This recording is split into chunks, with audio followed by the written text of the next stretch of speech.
Chapter 7, Loyalty and Bruises.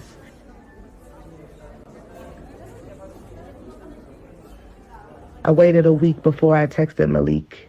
7 days of silence that felt louder than any conversation we could have had.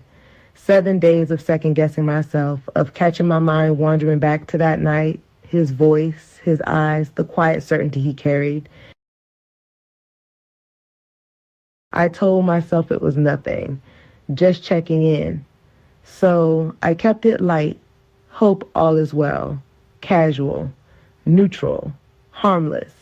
He wrote back, same to you.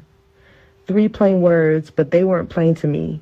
They felt heavier, like they were holding something neither of us dared say. Still, I clung to my warped idea of loyalty to Damon. He'd helped me when I was drowning in school, scraping by on hope and instant noodles. But that kind of help came with strings. Invisible at first, until one day they wear tight enough to leave marks. That wasn't love, it was a leash. And I was so tired. Ari had been coughing all night, the kind that rakes at your nerves until you can't tell if you're exhausted or just unraveling. The clinic was chaos all week. Too many patients, not enough hands, voices echoing in the waiting room. I'd run on nothing but burnt hospital coffee and a protein bar so stale it scraped the roof of my mouth. By the time I got home, my head was swimming and my body felt like someone had swapped my bones for wet rope. I wasn't thinking, not clearly. I left my phone face up on the couch. The apartment smelled faintly of damp laundry. There was a pile by the washer I hadn't gotten to yet, mixed with the lingering tang of fried onions from the night before Dot. The radiator clanged in the corner, hissing in bursts, and the faint hum of the fridge filled the spaces in between. The screen must have lit up, but I didn't notice. Malik's last message was still open. Malik, you off from work? Y'all okay? Yeah, we're okay. Thanks again for checking on us. Malik, don't thank me. Just stay safe. I was still in the kitchen, stacking cans in the cabinet, when Damon's voice cracked the air like a whip. Who the fuck is Eyes? The morning Malik saved his number in my phone, I changed his name to Eyes because of how beautiful his eyes were to me. The grocery bag in my hands went still. I could smell the faint spice from the cumin jar inside it, sharp and earthy, but it felt a mile away. I turned slowly. He was in the middle of the living room, my phone in his hand. His face was calm, eerily calm. But his eyes were Retha Tell. Too bright, glassy, catching the light like broken glass. It's someone from the clinic, I said, keeping my voice even. A patient. He tilted his head, smiling without warmth. You text patients now? I was just checking in, making sure he was okay. Bitch, don't lie to me. The words dropped lower, heavier. You think I'm stupid? His jaw flexed once, twice. I could hear his breathing getting sharper, faster, like the air in the room had turned thin. His thumb tapped the side of my phone, an impatient rhythm that made my skin crawl. Then soft footsteps from the hallway. Mommy? Ari's voice, small and sleepy. My chest squeezed so hard I could barely speak. Ari, baby, go to your room, okay? She didn't move. She could feel it. Kids always can. The air had shifted, thick, electric, dangerous. Damon looked back at the screen and read aloud, slow and deliberate. Just stay safe. That's a hell of a message from a patient, Jada. It's not like that, I started. I swear. He moved before I could finish. His hand shot out, wrapping around my arm with a force that sent a bolt of pain straight to my shoulder. He yanked me forward hard enough that the groceries slid from my grip and spilled onto the floor, cans rolling, plastic crinkling. My shoulder slammed into the doorframe. A heartbeat later, my forehead followed. The crack of bone on wood was a dull, sick sound that echoed in my skull. Bright white sparks burst behind my eyes, then went dark at the edges. Ari screamed, a sound so raw it cut straight through me. Damon and I hit the floor hard, his weight pinning me, his hands clamped so tight on my wrists I thought my bones would crack. His knee pressed into my ribs, every breath jagged, the carpet burning my skin as he shoved me back down each time I fought against him. His face hovered inches from mine, sweat dripping, his jaw clenched with rage. Not a word passed between us. Damon's forearm pressed across my throat, stealing the air from my lungs, his weight grinding me deeper into the carpet. My nails raked his arm, but he didn't flinch. In the middle of my struggle with Damon, he headbutted me so hard, I felt myself teetering on the edge of blacking out. For a split second, I was sure I was going to lose consciousness. Out the corner of my eye, I saw her. Ari, standing barefoot in the doorway, clutching her stuffed rabbit to her chest, eyes wide and wet, staring at the parents tangled in violence on the living room floor. My throat ached for a scream, for help, for release. But I swallowed it down. If I screamed, it would slice her open. If I cried, it would mark her for life. I couldn't let my baby hear me break, couldn't make the fear already stamped on her face any deeper. So I kept quiet. Silent under Damon's weight, silent under his fury, silent for my daughter, who stood in the dark, watching her mother fight to breathe. Then, like a switch flipping, Damon's body goes rigid and he rises to his feet, slow and deliberate. Don't you ever make me feel stupid in my own house again. My head pounded in waves. Ari's little hands clung to my arm, her face wet, her voice shaking. Mommy, mommy, and that, more than the hit, more than the ringing in my head, was what broke me. I had sworn she would never see me like this. It's like Damon slipped into a trance, completely oblivious to Ari's presence in the room. Ari was never in the room when Damon did this. Damon turned and stalked toward the bedroom, every step heavy, muttering curses under his breath. Drawers banged open and shut. Keys rattled. The front door slammed so hard the walls shook. I counted to 60. Then again. And again. When I was sure he was gone, I moved. Ari was curled up on the couch, her unicorn clutched so tight its little horn bent sideways. She didn't ask. She just watched me with wide, unblinking eyes. Baby, I said softly, we're going on a little trip, okay? She nodded. I packed light without thinking. Muscle memory. Clothes for Ari. Her medicine, toothbrush, birth certificate, charger. The bag felt too light for what it carried. Nothing but my work scrubs for me. Outside, the street was quiet. Too quiet. The kind of quiet that hums in your bones, making you look over your shoulder. Then I heard a heavy bass rattle from a nearby car, Gucci blasting through the speakers. My head turned in that direction. A car identical to Damon's Rolls in Tough a Lot. I don't wait to find out if it's him. I snatch Ari's hand and bolt from my car. My hands trembled as I buckled Ari into her car seat. I slid behind the wheel, phone in hand. My thumb hovered over Malik's code name, Eyes. I close out of my texts and pull up the Chase app. The screen scans my face, and a second later my account stares back at me. Balance, $163. Damn it. Shit. I pinch my eyes shut, jaw tight. In this city, a decent hotel starts at $200 minimum. I get paid tomorrow. My chest rises and falls as I force a deep breath, then another. When I open my eyes, I swipe back to my messages. Hey, I'm in trouble. Can I bring my daughter Ari somewhere safe? Just for the night, Tasha and Carmen have families. I don't want to involve them in my mess. His reply came almost instantly. Texting you an address. Bring only what you need. I'll be up.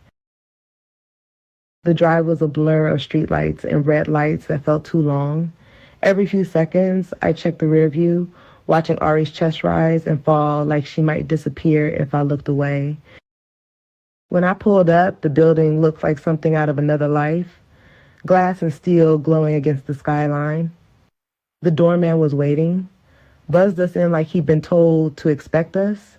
The elevator glided up too smooth, too quiet. Ari clung to me, half asleep. The doors opened and Malik was there. Bare chest, gray sweats, gold chain glinting, and those eyes. I didn't know where else to go. You don't have to explain. His voice was calm, but there was something fierce behind it. You're safe here. His eyes fixed on my forehead, lingering there for what felt like forever. 5 long seconds where the air between us grew tight. I swore I heard the faint pop of his jaw, tension carved into every line of his face. Any other time, I would have been beyond self-conscious, but something about the calm in this room made me let it go a little. Still, I couldn't shake the thought of how bad my forehead must have looked after hitting the doorframe and then taking Damon's headbutt. Slowly, his gaze shifted down to Ari. His expression softened, but it was careful, deliberate, like he was searching her small body for any sign of harm. Follow me. He finally said, voice low but firm, I've got 2 guest rooms. You're getting the bigger one. It's got a bathroom attached. Soap, fresh sheets. Anything you might need is in there. I only managed a small nod before trailing after him.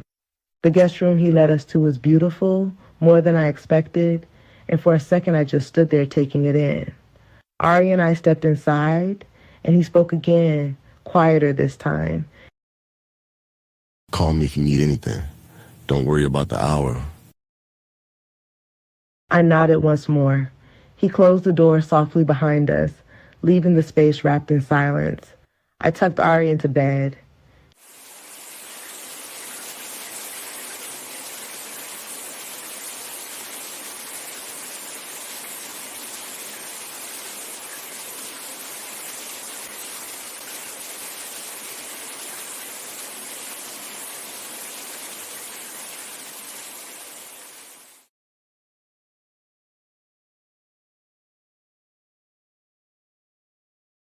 The house was too still.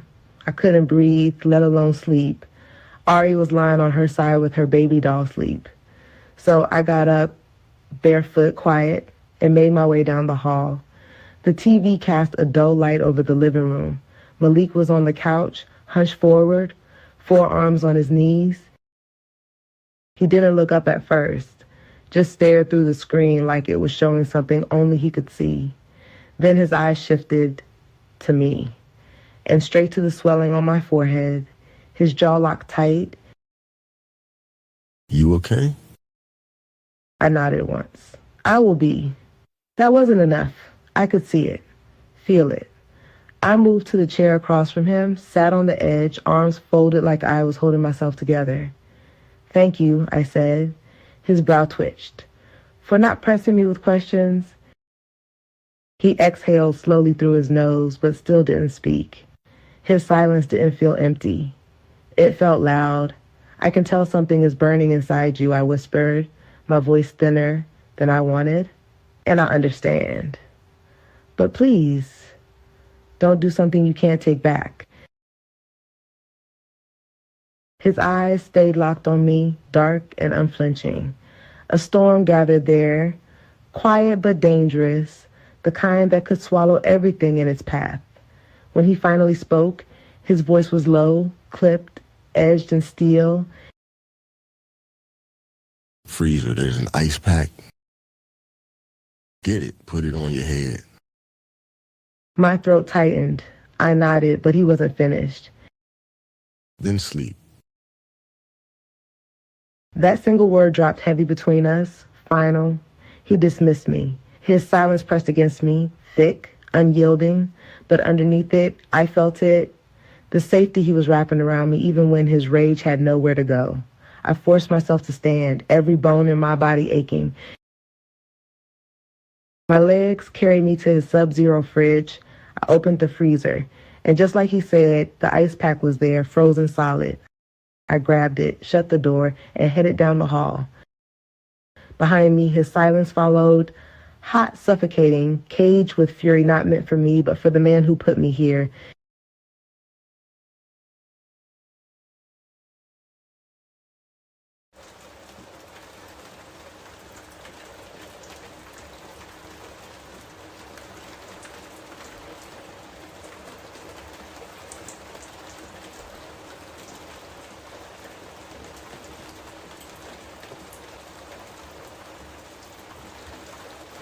I glanced at my watch. It's 4:53 in the morning. The key scraped the lock, and I shoved the door open hard, like I had something to prove. My voice came out rough, echoing off the apartment walls before I even stepped inside. Jada. I didn't give a fuck if she was asleep. I needed her debit card, and she always hid the shit. Jada. I call out again as I walk into the living room. Nothing. I dropped my keys on the end table and stood there listening. Too quiet. The kind of quiet that pressed against your ears and made you swear something was wrong. Too dark. Jada always left the kitchen light on at all times for Ari. Jada. I barked again louder this time. Ari. Still no sound. My stomach sank when I looked by the door. Her shoes weren't there. Our jacket wasn't tossed on the chair like always. No pink sneakers kicked off sideways in the hallway. Gone. I stormed through the place, opening doors like maybe she was hiding. Ari's bed. Made too neat. Doll sitting on the pillow staring back at me like it knew something. My bedroom. Empty. Bathroom. Empty. She left. Took my daughter and ran. The rage lit hot in my chest, but underneath it sat something cold of fear. I slammed into the kitchen chair, pulled the bag out of my pocket, and poured a line. The razor slid clean across the table. One sharp inhale, fire in my nose burning into my chest. The world snapped sharper. My jaw locked tight. Fuck, I muttered, slamming my palm against the table. That's when the memory of last night came creeping back, jagged at me. Her phone. The glow of the screen. That name. Eyes. Eyes, you off from work. You all okay? Jada, yeah, we're okay. Thanks again for checking on us. Eyes, don't thank me. Just stay safe. Safe. That word stabbed me deep. Safe from who? Safe from me? I remembered her face when I asked who the fuck Eyes was, the way she was hesitant. Said it was just a patient. That slick tone in her voice like she thought I was stupid. I remembered my hand grabbing her, shoving her head against the door frame. The sound of it. Her body hitting the ground, me swinging down at her, but her rolling just in time. My fist smashing into the floor instead of her face. Knuckles still screaming from her. I should have finished it right there. Should have taught her who she belonged to. Instead, she slipped away. Now she was gone. The phone was already in my hand before I thought about it. Her picture lit the screen, pretty face smiling like she ain't never looked at me with fear in her eyes. I hit call. Rang voicemail. I hung up and hit it again. One call turned into 5. 5 into 10. 10 into 15. My thumb hit redial. Like a reflex. Each time my chest tightening more. The first couple messages came out calm. Jada, pick up the phone. Stop playing with me. By the 5th, my voice cracked with something that sounded too close to begging. Come on, baby. Don't do this. Just answer me. You know you can't leave me like this. You know I love you. By the 10th, the coke had me charged up, jaw clenched, spit flying into the phone. You think you slick. Think you can take my daughter and run? I'll find you. Don't play with me. You hear me? Don't fucking play with me. I slammed the phone down, chest heaving. Sweat rolled down my back even though the AC was on full blast. My reflection in the dark TV looked like somebody else's eyes, red, wide, hungry. I racked up another line, bent down, sniffed hard. Fuck. I roared, pacing the living room. I punched the wall once, twice, 3 times until my knuckles screamed again. I tried to picture where she went. Did she run to her friends? No, she wouldn't. Too much pride. Or maybe she ran straight to him. To Eyes. That name repeated in my head, each echo louder, meaner. Eyes. Who the fuck calls themselves Eyes? Some street nigga, I bet. Some fake protector type play hero with my woman, with my kid. I dropped back into the chair, sniffing hard, chest tight. Thoughts racing faster than I could catch them. Truth. This ain't the first time I put my hands on Jada. Not even close. First time was years ago, some dumb argument about money. Her mouth always slick, sharp like a knife. She knew exactly where to cut, and me, I was never built for patience. My temper always been my worst enemy. That first slap had me sick after, swore I'd never do it again. But I did. And each time I told myself it was the last. Until last night, and cheating. Yeah, I did that too. More times than I could count. Strippers, bartenders, random women who ain't even matter. Jada always pretended like she ain't see it, like if she ignored it, it wasn't real. But it was real. I never respected her enough to stop. But out of every woman I touched, it was her I couldn't leave. Jada. Something about her. The way she held me down even when she hated me, the way she kept this home together when I was too far gone. I can't let her go. Not her. Not Ari. I thought back to the days before everything twisted. Before coke, before the dice games, before the backroom tables drained me dry. I used to take care of everything. Bills paid, fridge stocked, clothes on her back. Or never needed for nothing. I was that man. Provider, protector, king of my house, but gambling ate me slow. First a couple dollars, then the rent money, then whole checks. I chased it like a ghost, knowing I'd never catch it. And the more I lost, the meaner I got. I know I got a problem. I know it. But knowing ain't the same as stopping. Every time I swore I'd quit, the itch pulled me back in. The sound of dice hitting wood. The smell of smoke in a backroom dot, the rush of thinking maybe this hand, this roll, this night would change everything. That's what she don't get. I ain't proud, but I'm aware. And through all that, Jada was supposed to stay. That's the deal. You don't walk away, you don't take my daughter and vanish. Now, she gone. And that I can't forgive.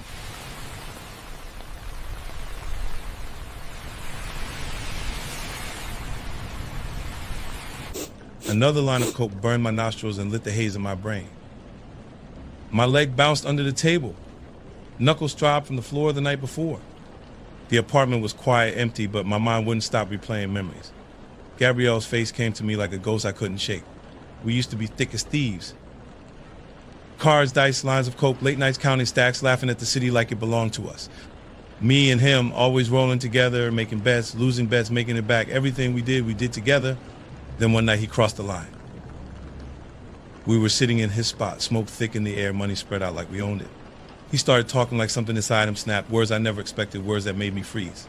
He told me he loved me, said he'd been feeling it for years. At first I laughed, thought he was joking. But then he dropped down and sucked me off right there. At first I didn't want it. Every part of me screamed, no, this wasn't me, never been me. Shock slammed into me when Gabrielle unzipped my pants, my stomach knotting, my chest tightening, my mind yelling to stop, that I hated him, hated myself, hated that I was here at all. High on coke, drunk off Hennessy, every nerve raw and screaming. And yet, my body didn't listen. Pleasure snuck in, uninvited and relentless, cutting through the hate and fear like fire. My heart raced, my head spun, and I couldn't fight it, no matter how much I tried. A few minutes later, I came in his mouth. I didn't know who I was anymore, never wanted a man. That wasn't my life, wasn't me.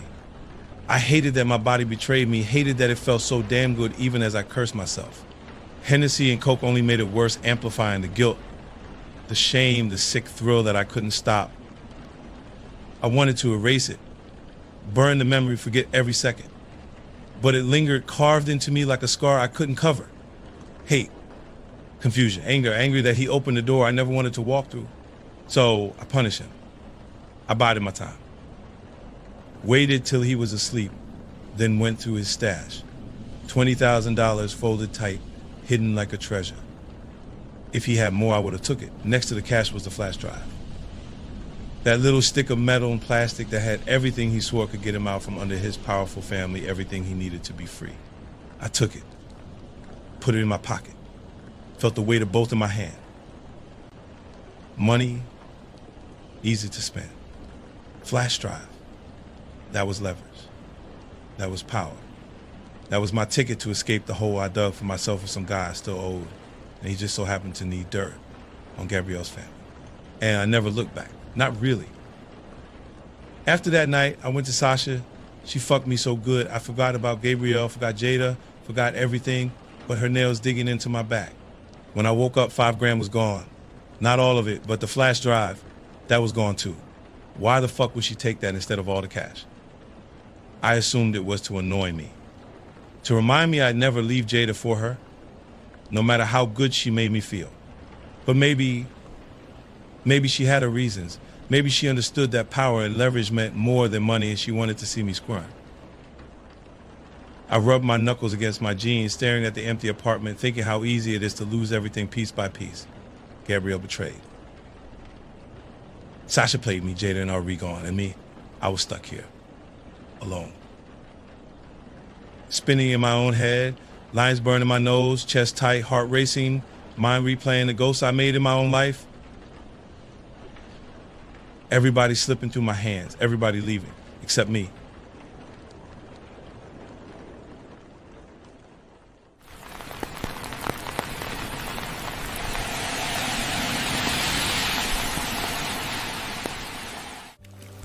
Coming up on part 4.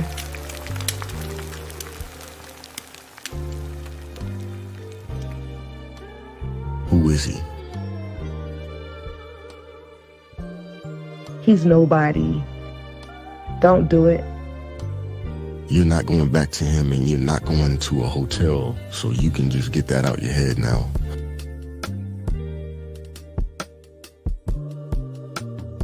Got that update you asked for. Sasha, So you offering